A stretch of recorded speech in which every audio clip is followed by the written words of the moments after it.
पुराणों में माता लक्ष्मी की उत्पत्ति के बारे में विरोधाभास पाया जाता है। एक कथा के अनुसार माता लक्ष्मी की उत्पत्ति समुद्र मंथन के निकले रत्नों के साथ हुई थी, लेकिन दूसरी कथा कुछ और ही कहती है। भगवान विष्णु की पत्नी है माता लक्ष्मी। दरअसल पुराणों की कथा में छुपे रहस्य को जानना थोड़ा मुश्किल होता है, इसे समझना जरूरी है। आपको शायद पता ही होगा कि शिव पुराण के अनुसार ब्रह्मा, विष्णु और महेश के माता पिता का नाम सदाशिव और दुर्गा बताया गया है। उसी तरह तीनों देवियों के भी माता पिता रहे हैं, अर्थात किसी की भी उत्पत्ति असाधारण नहीं थी, लेकिन पुराणों में उनकी उत्पत्ति और उनकी शक्ति को अलंकारिक तरीके से प्रस्तुत किया गया। खैर, सबसे पहले जानते हैं समुद्र मंथन वाली माता लक्ष्मी के बारे में। समुद्र मंथन से कुल 14 तरह के रत्न आदि उत्पन्न हुए थे। उनको सुरों और असुरों ने आपस में बांट लिया था। हलाहल विष निकला, जिन्हें भगवान शिव ने अपने कंठ में धारण कर लिया। फिर सुरभि नामक कामधेनु गाय उत्पन्न हुई। उसके बाद उड़ने वाले उच्च श्रवा घोड़े नामक घोड़ा निकला। फिर ऐरावत हाथी, फिर कौस्तुभ मणि, फिर कल्पद्रुम नाम का दुनिया का पहला धर्म ग्रंथ निकला। फिर रंभा नामक अप्सरा, फिर महालक्ष्मी, फिर वारुणी नामक मदिरा, फिर चंद्रमा, फिर पारिजात का वृक्ष, फिर शंख, धन्वंतरी वैद्य और अंत में अमृत निकला था। समुद्र मंथन के दौरान लक्ष्मी की उत्पत्ति भी हुई। लक्ष्मी अर्थात श्री और समृद्धि की उत्पत्ति। कुछ लोग उसे सोने से जोड़ते हैं, लेकिन कुछ लोग इसे देवी मानते हैं। समुद्र मंथन से उत्पन्न लक्ष्मी को कमला कहते हैं, जो 10 महाविद्याओं में से अंतिम महाविद्या है। देवताओं तथा दानवों ने मिलकर अधिक संपन्न होने के हेतु समुद्र का मंथन किया।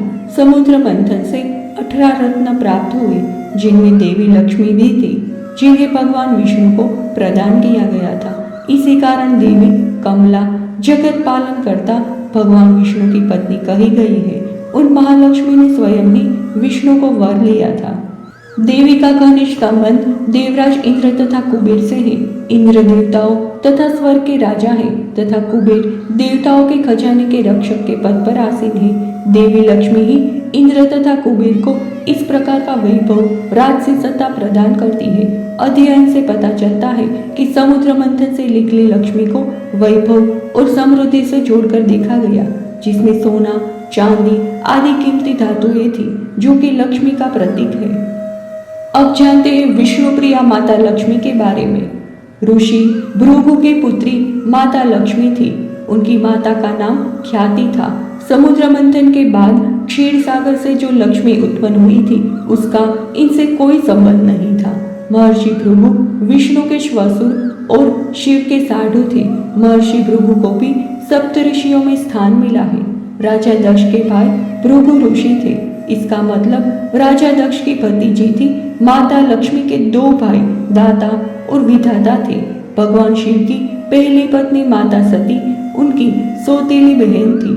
सती राजा दक्ष की पुत्री थी। माता लक्ष्मी के 18 पुत्रों में से प्रमुख 4 पुत्रों के नाम हैं आनंद, कदंब, श्रीद, चिक्लित। माता लक्ष्मी को दक्षिण भारत में श्री देवी कहा जाता है। अब जानते हैं माता लक्ष्मी और विष्णु विवाह कथा के बारे में। जब लक्ष्मी जी बड़ी हुई तो वे भगवान नारायण के गुण प्रभाव का वर्णन सुनकर उनमें ही अनुरक्त हो गई और उनको पाने के लिए तपस्या करने लगी। उसी तरह जिस तरह पार्वती जी ने शिव को पाने के लिए तपस्या की थी, वे समुद्र तट पर घोर तपस्या करने लगी। तदंतर लक्ष्मी जी की इच्छा अनुसार भगवान विष्णु ने उन्हें पत्नी रूप में स्वीकार किया।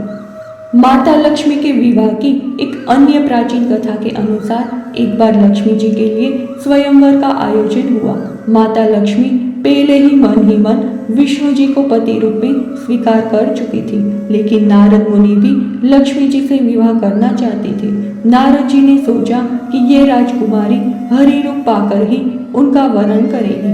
तब नारद जी विष्णु भगवान के पास हरि के समान सुंदर रूप मांगने पहुंच गए। विष्णु भगवान ने नारद की इच्छा के अनुसार उन्हें हरि रूप दे दिया। हरि रूप लेकर जब नारद राजकुमारी के स्वयंवर में पहुंचे तो उन्हें विश्वास था कि राजकुमारी उन्हें ही वरमाला पहनाएगी, लेकिन ऐसा नहीं हुआ। राजकुमारी ने नारद जी को छोड़कर भगवान विष्णु के गले में वरमाला डाल दी। नारद वहां से उदास होकर लौट रहे थे तो रास्ते में एक जलाशय में अपना चेहरा देखा। अपने चेहरे को देखकर नारद हैरान रह गए, क्योंकि उनका चेहरा बंदर जैसा लग रहा था। हरि का एक अर्थ विष्णु होता है और एक वानर होता है। भगवान विष्णु ने नारद को वानर रूप दे दिया था। नारद समझ गए कि भगवान विष्णु ने उनके साथ छल किया। उनको भगवान पर बड़ा क्रोध आया। नारद सीधा बैकुंठ पहुंचे और आवेश में आकर भगवान को श्राप दे दिया कि आपको मनुष्य रूप में जन्म लेकर पृथ्वी पर जाना होगा। जिस तरह मुझे स्त्री का वियोग सहना पड़ा है, उसी प्रकार आपको भी वियोग सहना होगा।